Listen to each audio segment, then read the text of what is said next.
আসসালামু আলাইকুম এভরিওয়ান, কেমন আছেন সবাই? আজ তৈরি করে দেখাবো এই রঙিন মজাদার পাটিসাপটা পিঠা। এর জন্য একটা পাত্রে নিয়ে নিব 2 কাপ পরিমাণে আটা। আপনারা চাইলে ময়দাও নিতে পারেন। দিয়ে দিলাম স্বাদমতো লবণ। এখন লবণ আর আটাটা ভালোভাবে মিক্স করে নিব। আটার লবণটা মিক্স করা হয়ে গেলে দিয়ে দিব পরিমাণ মতো পানি। এখন একটা মিক্সির সাহায্যে ভালোভাবে মিক্স করে নিব। এভাবে একে একে পানি দিয়ে একটি ব্যাটার তৈরি করে নিব। ব্যাটারটা খুব বেশি ঘনও হবে না, আবার খুব বেশি পাতলাও হবে না। এই যে এমন একটা ব্যাটার তৈরি করে নিতে হবে। এখন এই ব্যাটার থেকে কিছু পরিমাণে ব্যাটার আমি অন্য একটা পাত্রে নিয়ে নিব।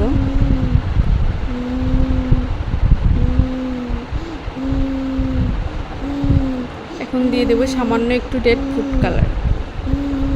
আপনারা চাইলে যে কোনো কালার দিতে পারেন। আমার কাছে রেড কালারটা ছিল, এই জন্য আমি রেড কালারটা ইউজ করছি। এই যে ভালোভাবে মিশিয়ে নিলাম। এখন তৈরি করব পাটিসাপটা পিঠার ভিতরে দেওয়ার জন্য পুর। এজন্য একটা পাত্রে একটু পরিমাণে ঘি গরম করে দিয়ে দিলাম সুজি। এখন সুজিটা একটু কালার করে ভেজে নিব। সুজিটা এভাবে কিছুক্ষণ ভেজে নিব। যখন সুজি দিয়ে সুন্দর একটা ঘ্রাণ বের হওয়া শুরু করবে এবং সুজির কালার একটু ব্রাউন টাইপের হয়ে যাবে, তখন দিয়ে দিব আগে থেকে জাল করে রাখা গরুর দুধ। এখন ভালোভাবে দুধের সাথে সুজিটা মিশিয়ে নিব।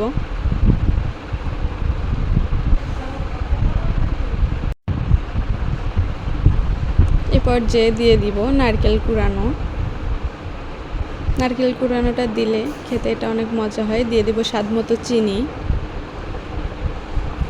এখন সবগুলো ভালোভাবে মিক্স করে নিব।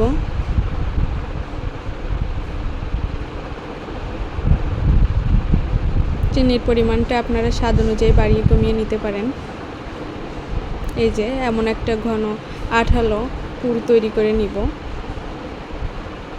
এখন এক কড়াইয়ে কিছুটা পরিমাণে তেল গরম করে নিয়ে এই যে রঙিন যে ব্যাটারটা তৈরি করে রেখেছিলাম সেটা এই যে এই দেখানো প্রসেস অনুযায়ী দিয়ে দিব। এরপরে সাদা ব্যাটারটা উপর দিয়ে দিব। একটা চামচের সাহায্যে রাউন্ড শেপ করে এই যে দেখানো প্রসেস অনুযায়ী একটা রুটি মতো করে নিব। এখন দিয়ে দেব ভিতরে তৈরি করে রাখা পুরটা।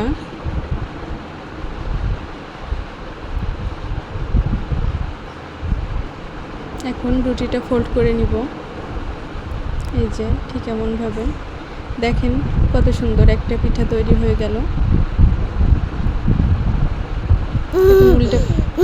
এখন উল্টে পাল্টে পিঠাটা ভালোভাবে ভেজে নিব। এই যে আমার একটা পিঠা হয়ে গেছে। সেম প্রসেস ফলো করে আমি আরও কয়েকটা পিঠা বানিয়ে নিব। আপনাদের বোঝার সুবিধার্থে আমি আরও একটা পিঠা তৈরি করে দেখিয়ে দিচ্ছি।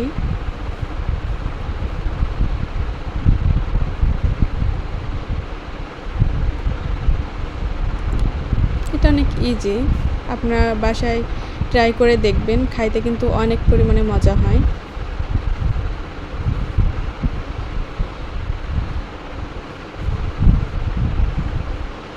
পুরোটা একটু বেশি। এই যে আমি আরও একটা পিঠা বানিয়ে নিচ্ছি। ফোল্ড করার সময় একটু সাবধানে করবেন, না হলে পিঠাটা ভেঙে যেতে পারে। এই যে আমার আরও একটা পিঠা তৈরি করা শেষ। এই যে আমার সমস্ত পিঠা একই নিয়মে বানিয়ে নিলাম। কেমন হয়েছে আপনারা কমেন্টে জানিয়ে যাবেন। আর এটা খেতে কিন্তু অনেক মজা, তাই আপনারা বাসায় ট্রাই করে দেখবেন।